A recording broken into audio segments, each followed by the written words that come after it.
안녕하세요, 여러분. 오늘은 많은 분들이 속으로만 끙끙 앓고 있는 주제를 꺼내보려 합니다.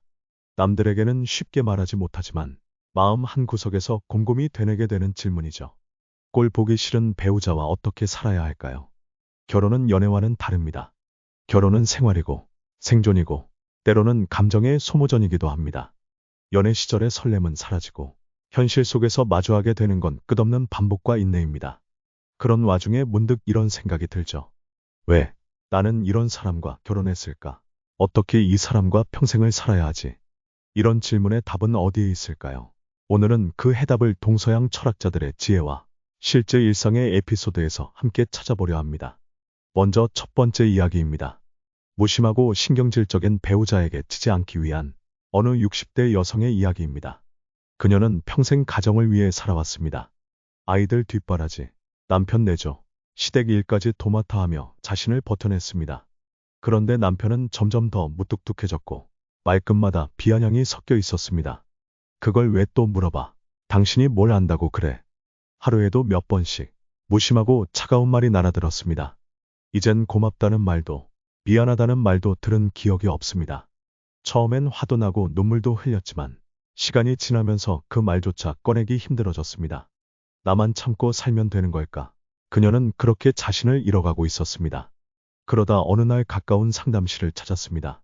상담사는 조용히 그녀의 말을 듣고 이렇게 말했습니다. 남편을 바꾸려 애쓰지 마세요. 그보다 당신을 다시 사랑하세요. 그 말은 처음엔 당황스러웠지만 며칠이 지나고 나서야 그녀는 그 뜻을 이해하게 됩니다. 자신을 사랑하는 방법은 그리 거창한 것이 아니었습니다. 매일 아침 커피 한 잔을 혼자 조용히 마시며 그저 나 자신에게 수고했어 라고 말하는 것. 친구와 산책을 하며 조용히 웃는 것. 화를 내는 남편 앞에서 침묵하며 마음속으로 나는 흔들리지 않는다고 다짐하는 것. 에리 프롬은 말했습니다. 사랑은 자기 존중에서 시작된다. 자신을 사랑하지 못하는 사람은 누구도 사랑할 수 없다. 남편의 말에 상처받고 무시당한다고 느낄 때일수록 우리는 스스로를 더 깊이 끌어안아야 합니다. 그 순간부터 우리 마음속에 아주 작은 자유의 공간이 생겨납니다. 그곳에서 비로소 우리는 다시 웃을 수 있게 됩니다. 두 번째 에피소드입니다. 익숙함은 감사가 아니라 무시를 낳는다는 이야기입니다. 한 여성은 이렇게 말했습니다. 남편이 밥 먹고 나면 당연하단 듯이 TV만 봐요. 고마워 한마디 안 합니다. 그 말을 듣고 제가 되물었습니다. 언제 마지막으로 남편에게 고맙다고 말해보셨어요? 그녀는 말문이 막혔습니다. 몽테뉴는 말했습니다. 가장 큰 무례는 존재를 당연하게 여기는 것이다.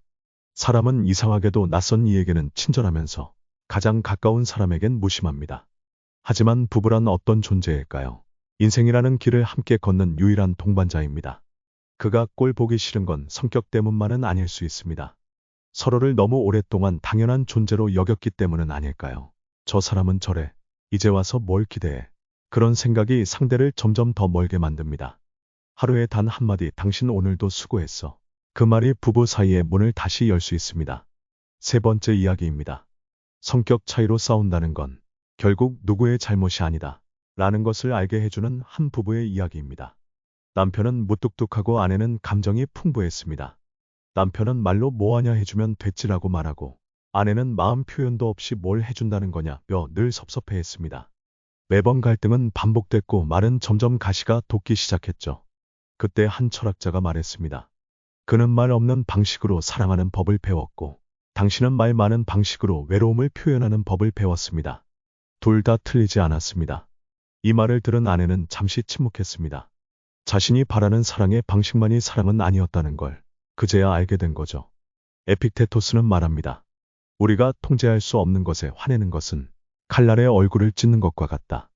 배우자의 말투, 습관, 감정 표현 방식, 그걸 바꾸려는 순간 우리는 더 큰 갈등에 휘말립니다. 하지만 그걸 받아들이는 나의 태도는 언제든 바꿀 수 있습니다. 내가 조금 더 유연해진다면 그의 무뚝뚝함조차 조금은 다르게 보일 수 있습니다.